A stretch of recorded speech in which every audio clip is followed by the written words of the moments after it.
Who would have ever thought that a political party would store gold? Although done for the right reasons, it appears to have backfired because it has been stolen. We'll talk about the reasons why and some lessons that we can learn from this as we explore.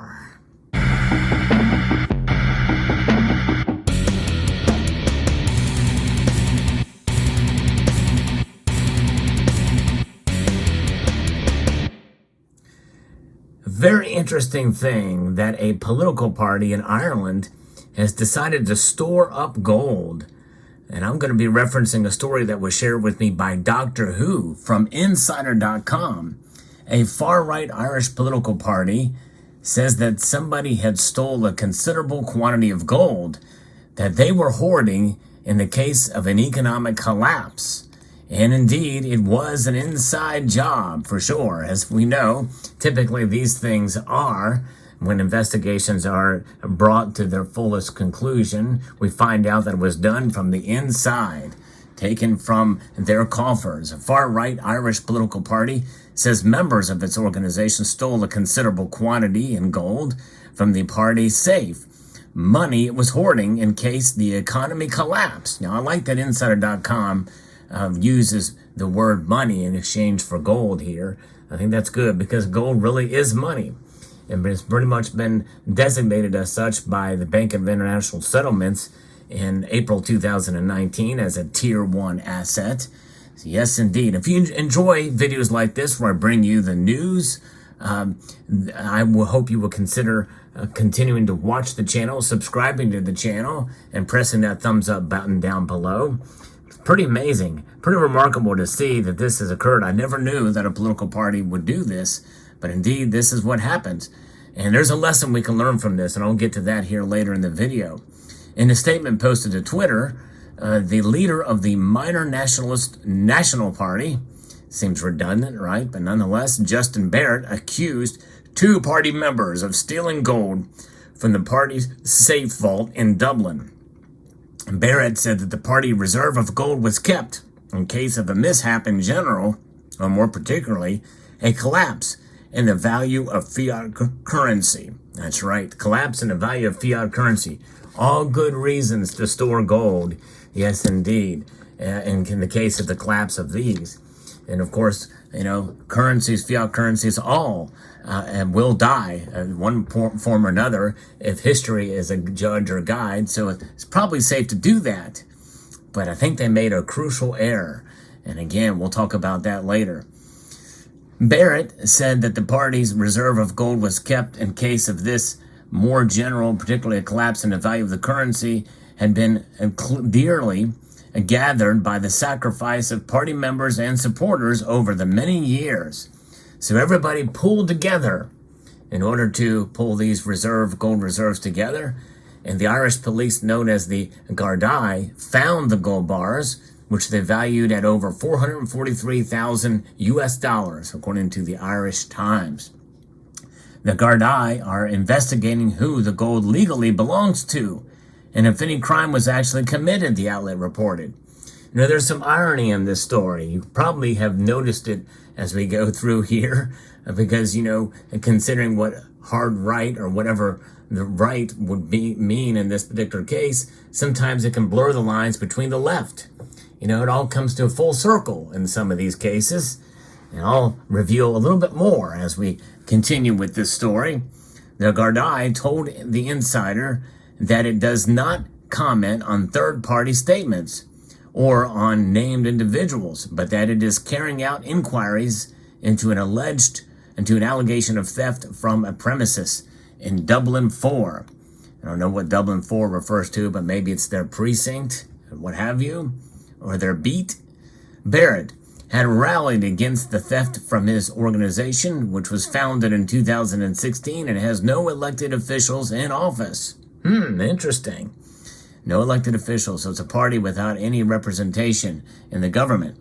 The action was objectively despicable, illegal, and traitorous, both to the party and insofar as the party is the last vanguard of the Irish nation and an honor of deep distress, a traitorous act against Ireland too, Barrett wrote in his statement.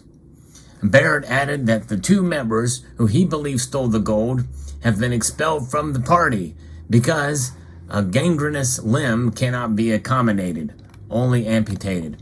And, honestly, I feel for him in that regard because, one of these leaders was the former national organizer of the party, conspired with the current Lies Grenier to remove from the party's safe vault in Dublin a considerable quantity in gold.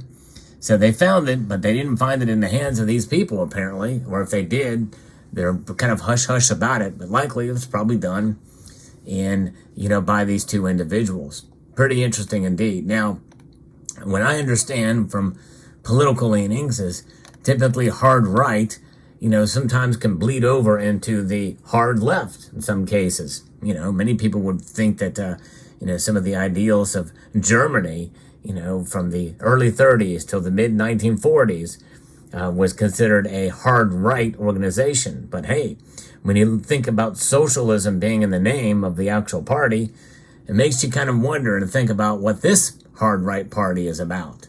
A nationalist party, I don't know. There's only one word missing from it, but they pooled their resources together in a communistic manner to store collectively the blood, sweat, and tears of each of the individuals to put in trust into a vault held by somebody else. That's right. And that is the idea of socialism, right? Now, of course, vaulting is not necessarily always a bad thing. There's always kind of a counterparty risk in life for a lot of what we do. But in this case, in terms of a national party, I don't know. I think it would have been better if they would have stored the gold themselves and kept it among themselves as individuals, because that's what it's about. And in the case of an economic collapse, then the people who actually put the blood, sweat, and tears into accumulating the gold can help the other members if needed. There's nothing wrong with that, for sure. Charity is a good thing if it's done out of charity. But if you're putting the goodwill into the coffers of the party itself, well, things like this happen, right? Thievery, and the thing is economic collapse is the least of their worries now. Now it's about getting the gold back. And they got it back, but who does it belong to? Is it the parties, or is it the individuals who paid for it? Likely not everybody in the party paid for all that gold. Pretty interesting indeed, which is why it's a good idea to have single party risk for as much as possible. And again, some people, some viewers of this audience may have some of their gold and silver vaulted in other institutions, like for instance for an IRA and that type of thing. And I want to encourage you to really look into that. Now, I'm not making any comparisons here, because obviously there are probably some protections and at least some legal protections and guarantees that you may have with that gold and silver vaulted. But I have covered stories where even some of those have come with some issues and problems, and criminal investigations are now ensuing. So the bottom line is you must do your own due diligence and research for things like this. And of course, like with vaulting, there is no exception no matter who it's with. There's the old adage, trust but verify, and that certainly is the case with even some of the larger institutions from which we buy. I do like to test my gold, even if I buy it from a trusted dealer. And, if you're going to store your gold somewhere else, you want to make sure you do your due diligence on such agencies and institutions. But a hard lesson can be learned here. They are essentially practicing, really, for all intents and purposes, communism, as it's the party's gold, and the authorities can't figure out whose it was after it was discovered, all $440,000+ worth of this gold. Very interesting indeed. Fascinating. And, trusting a political party that has lacked security, at least, or has scrupulous members of it that can take and run away with that gold, well, just goes to show you. Yes, it was definitely a betrayal. But maybe it was a betrayal even proposing such a measure, that you would have some larger institution hold your gold for you that you put money in. Yes, indeed. I don't know. For me, my gold is left safe with people I trust, or myself, and where you have access to it. So there you have it. A lesson to be learned here.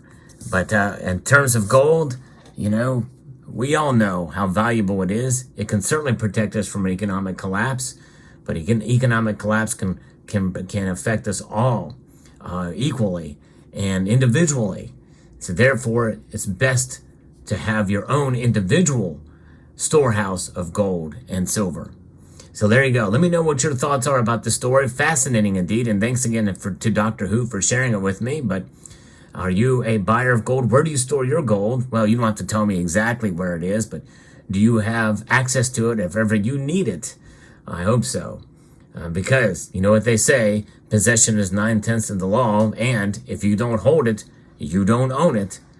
So I'd like to extend a multitude of gratitude to each and every one of you for taking the time to watch this video, and to encourage you to please rate, share, comment, and subscribe.